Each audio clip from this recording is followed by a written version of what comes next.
Olá pessoal, nesse próximo vídeo trataremos de um modelo que nos será extremamente útil de agora em diante, o modelo de gás ideal. Antes de começarmos a abordar esse novo modelo, precisamos definir alguns conceitos introdutórios que serão base para a nossa análise. Vamos começar definindo a constante universal dos gases, R bar.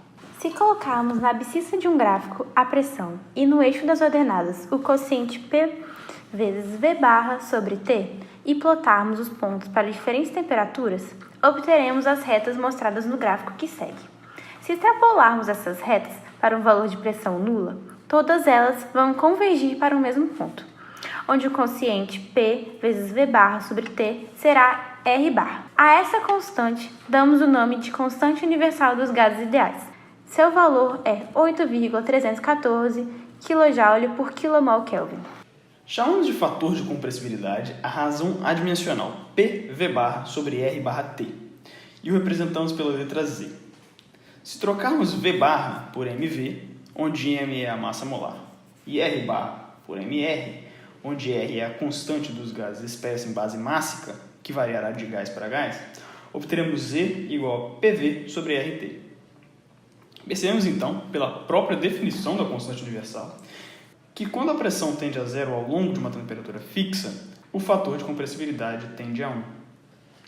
Em geral, quando a pressão de um gás é pequena em relação à pressão do ponto crítico, o fator de compressibilidade pode ser aproximado como 1. Definidos esses conceitos, podemos utilizar de um diagrama, chamado Diagrama Generalizado de Compressibilidade, que pode ser encontrado nos apêndices dos livros de termodinâmica. Para utilizá-lo, vamos definir aqui os conceitos de pressão reduzida e temperatura reduzida, que são as razões da pressão pela pressão crítica e da temperatura pela temperatura crítica, respectivamente, como temos nas equações a seguir. Se fizermos Z como função de PR e TR, o que observaremos é que existirá um diagrama comum para qualquer gás, que é o diagrama generalizado de compressibilidade, com os pontos localizados de pressão reduzida e temperatura reduzida. Podemos encontrar o valor de Z.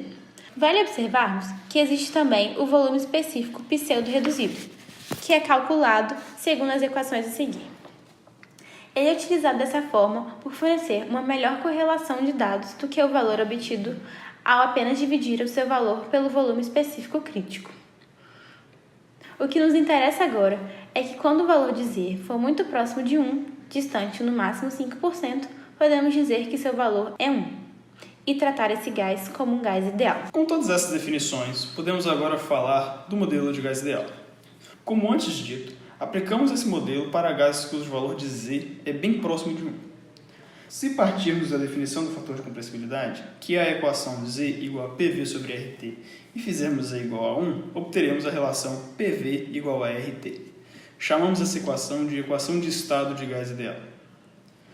Uma equação de estado é uma equação que relaciona as propriedades de uma substância, nos possibilitando encontrar propriedades uma vez definido o estado. Substituindo Vzinho por V sobre M, obteremos a equação PV igual a MRT.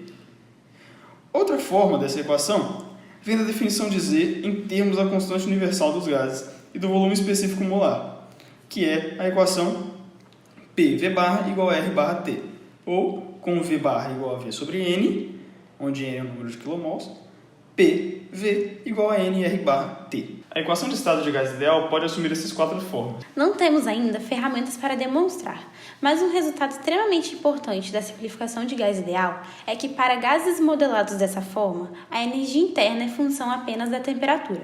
A entalpia, que é U mais PV, é então igual a U mais RT, resultado da equação de estado. E, consequentemente, também é função apenas da temperatura. As equações mostradas são as equações que resumem o modelo de gás ideal. Agora podemos desenvolver expressões que facilitarão nossos cálculos, tendo em mãos essas novas simplificações para gás ideal. Como a energia interna para gases ideais é função apenas da temperatura, o valor de CV ficará definido como uma derivada ordinária, ao invés de uma derivada parcial. Analogamente, CP também será definido em termos de uma derivada ordinária. CV é du dt e CP dH/dt. Se separarmos as variáveis e integrarmos essas duas equações, obteremos U de T2 menos U de T1 igual a integral de CV de T dt, de T1 a T2, e H de T2 menos H de T1 igual a integral de T1 a T2 de CP de T dt. E, utilizando calores específicos constantes, que é uma aproximação que deve ser verificada em cada problema, obtemos U de T2 menos U de T1 igual a CV, T2 menos T1. E H de T2 menos H de T1 igual a CP, T2 menos T1. Agora podemos desenvolver algumas relações para calores específicos. Se derivarmos a equação que mostramos anteriormente, H é igual a H de T, que é igual a U de T mais RT, da temperatura, obteremos dH/dt igual a du/dt mais R. Ou seja, Cp de T é igual a Cv de T mais R, para gás ideal. Analogamente, temos que Cp barra é igual a Cv barra mais R barra. Da definição de K é igual a Cp sobre Cv, podemos fazer algumas simples manipulações e obter que Cp é igual a K vezes R sobre K menos 1 e Cv é R sobre K menos 1. Lembremos que os calores específicos podem ser encontrados em tabelas. Em vídeos anteriores, falamos sobre os processos politrópicos, que são os processos onde P vezes V elevado a N é igual a uma constante. Vamos relembrar aqui as equações que podemos desenvolver para os processos politrópicos. Se utilizarmos o que estudamos sobre os gases ideais, podemos chegar às seguintes equações. T2 sobre T1 é igual a P2 sobre P1 elevado a N menos 1 sobre N, que é igual a V1 sobre V2 elevado a N menos 1. E essas equações mostradas aí para os trabalhos.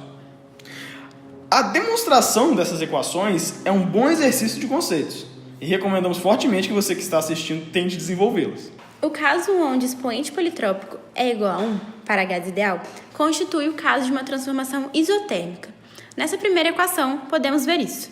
Se n igual a 1, o expoente fica n menos 1 sobre n é igual a 0, e P2 sobre P1 elevado a 0 é igual a 1, então T2 é igual a T1. Podemos ver isso também da própria definição de processo politrópico. Se n é igual a 1, PV é igual a constante. Então, P1V1 é igual a P2V2. Como R é uma constante, a equação de estado dos gases ideais só será satisfeita se T1 é igual a T2. A essa altura, é recomendado que uma leitura completa e atenciosa do livro texto seja feita. Esperamos vocês no próximo vídeo e inscrevam-se!